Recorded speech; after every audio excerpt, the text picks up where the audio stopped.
পরিচালক ইকবলকে একেবারে ধুইয়ে দিলেন চিত্রনায়িকা বুবলি। বুবলি এখন এসে দাবি করছে যে আমার স্বামী শাকিব খানকে নিয়ে যদি কেউ অসম্মানজনক কথা বলে তাহলে আমি তাকে এড়িয়ে চলবো। তবে বুবলির কি এটা নতুন প্ল্যান শাকিব খানকে নিয়ে?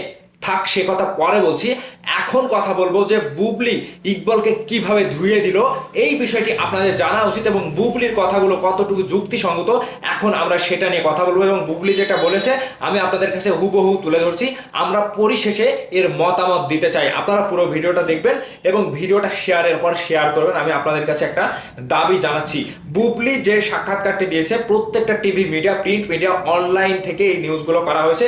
দেখেন এখানে এনটিভি অনলাইন থেকে যেটা বলছে, আমার স্বামীকে কেউ অসম্মান করলে তাকে এড়িয়ে চলবো, এই কথাটি বলেছে চিত্রনায়িকা বুবলি। তিনি নিচে বিস্তারিত কি বলেছে, ঢাকাই সিনেমার চিত্রনায়িকা শবনম বুবলি ঈদুল আজহায় তার অভিনীত রিভেঞ্জ সিনেমা এবং শাকিব খানের তুফান সিনেমাটি মুক্তি পায়। এদিকে শবনম বুবলিকে রিভেঞ্জ সিনেমাটির প্রচারণে খুব একটা সক্রিয় দেখা যায়নি এমন অভিযোগ করেন সিনেমাটির পরিচালক মোহাম্মদ ইকবল।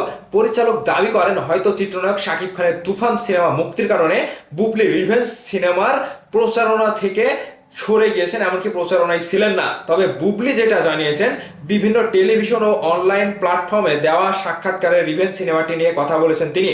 এ প্রসঙ্গে বুবলি সংবাদ মাধ্যমকে বলেন, আমার পরিবার বলেন, আমার সহশিল্পী বলেন, স্বামী বলেন এবং সব সম্পর্কের ঊর্ধ্বে আমার সন্তানের বাবা বলেন, তাকে নিয়ে যদি কোনো ব্যক্তি অসম্মানজনক কোনো মন্তব্য করেন আমি অবশ্যই সেই ব্যক্তিকে এড়িয়ে চলবো, যেমনটা ইকবলকে তিনি এড়িয়ে চলেছে। তাই যেদিন থেকে দেখেছি শাকিব খানকে নিয়ে ইকবল ভাই আপত্তিকর মন্তব্য শুরু করলেন, তখন থেকেই আমি তাকে এড়িয়ে চলি। এরপর ইকবল ভাই আমাকে নিয়েও বেফাস কথা বলা শুরু করলেন।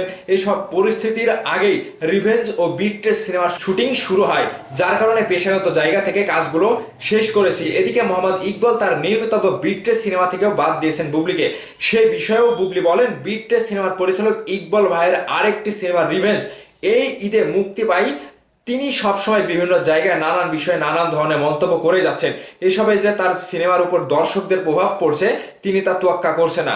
রিভেঞ্জ সিনেমাটির শুটিং 4 বছর আগে করেছি, কাছাকাছি সময়েও বিট্রেস সিনেমার সাইন করা হয়, তখন পরিস্থিতি এখনকার মতো ছিল না। সিনেমার পরিচালক যথেষ্ট সম্মান দিয়ে আমাকে ছোট বোন হিসেবে তার সিনেমায় চুক্তিবদ্ধ করেন, কিন্তু কিছুদিন পর দেখলাম ইকবাল ভাই আমাকে নিয়ে ও আমার অন্যান্য সিনেমা নিয়ে নানান মন্তব্য শুরু করলেন। তিনি আরো বলেন, রিভেঞ্জ সিনেমাতে আমি তো শুধু আমার অংশের শুটিং করেছি, পুরো মুভি কি হচ্ছে, গল্প কোথায় যাচ্ছে, এডিটিং কেমন হচ্ছে, বাকি শিল্পীদের কাজ কেমন হচ্ছে, সম্পূর্ণ মুভিটা কেমন দাঁড়ালো, এটা তো আমার দায়িত্ব নয়, এই দায়িত্ব পরিচালকের। কিন্তু তিনি সব দায় তার সিনেমার নায়ক নায়িকার উপর কিভাবে চাপিয়ে দিচ্ছেন। কি হাস্যকর কথা। মনে হয়েছে তার পরবর্তী সিনেমা নিয়েও হয়তো তিনি বিতর্ক সৃষ্টি করতে পারেন। তাই আমি মনে করলাম নিজে থেকে সরে আসাই ভালো। ঈদে মুক্তিপ্রাপ্ত রিভেঞ্জ সিনেমায় বুবলির বিপরীতে ছিলেন জিয়াউল রওশন। তো বুবলি যে কথাগুলো বলছে, এখন পরিচালক ইকবাল বুবলির উপরে মিথ্যে দোষগুলো চাপিয়ে দিয়েছিল। তুফান সিনেমাটি রিলিজ দিয়েছে হয়তো শাকিব খান তার স্বামী, সেজন্য তিনি রিভেঞ্জ সিনেমার প্রচারণায় আসেনি, এমনকি তিনি বুবলিকে দুটো সিনেমা থেকে জোরপূর্বকভাবে বাদ দিয়ে দিয়েছে। কিন্তু বুবলি এসে যে কথাটি এখন বলল যে আমি নিজে থেকেই ইকবলের সিনেমা থেকে সরে এসেছি, কারণ ইকবল আমার পরিবারের সদস্যদেরকে নিয়ে, এমনকি আমার ছেলের বাবাকে নিয়ে যখন আপত্তিকর মন্তব্য করে কিংবা শাকিব খানকে নিয়ে যখন বাজে কথা বলে, তখন আমি তাকে এড়িয়ে চলি, কারণ আমার সন্তান, আমার শাকিব খান, আমার স্বামী সকলের আগে। আর সেই বিষয় নিয়ে পরিচালক ইকবল কিন্তু বুবলিকে নিয়েও বেফাস মন্তব্য শুরু করেন।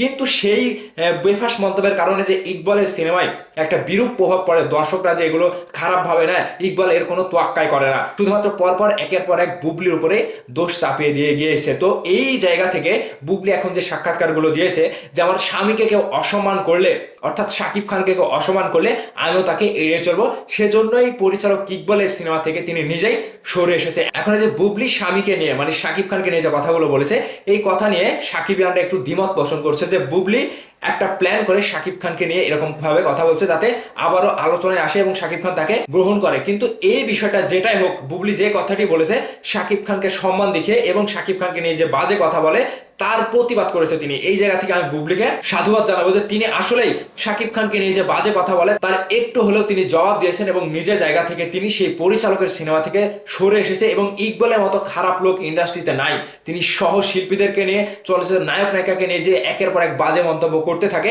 এরকম পরিচালকের কোনো সিনেমায় যেন আর কোনো নায়ক নায়িকা সিনেমায় অভিনয় যেন না করে। এটা হচ্ছে বুবলির পক্ষ থেকে বুবলি যে জবাবটা দিয়েছে তার একটা প্রতিপক্ষ হিসেবে প্রত্যেকটা শিল্পীর এগুলো স্মরণ করে, এগুলো অনুসরণ করে সিনেমায় কাজ করা উচিত। তো পরিশেষে কি দাঁড়ালো, শাকিব খানের ওপরে যে কথা বলবে, বাজে মন্তব্য করবে, তাকে বুবলি এড়িয়ে চলবে। আর পরিচালক ইকবাল যে বুবলির উপরে মিথ্যে দোষারোপ দিয়েছিল, কিংবা বুবলি এখন যে বলছে যে আমি নিজে থেকে সরে এসেছি, এই বিষয়গুলো তাদের ব্যক্তিগত ব্যাপার। তারা কি করবে না করবে তাদের একান্তই ব্যক্তিগত ব্যাপার। তো আমরা যেটা জানলাম, আমরা যেটা বুঝলাম, পরিচালক ইকবাল বুবলিকে মিথ্যা দোষারোপ করেছে।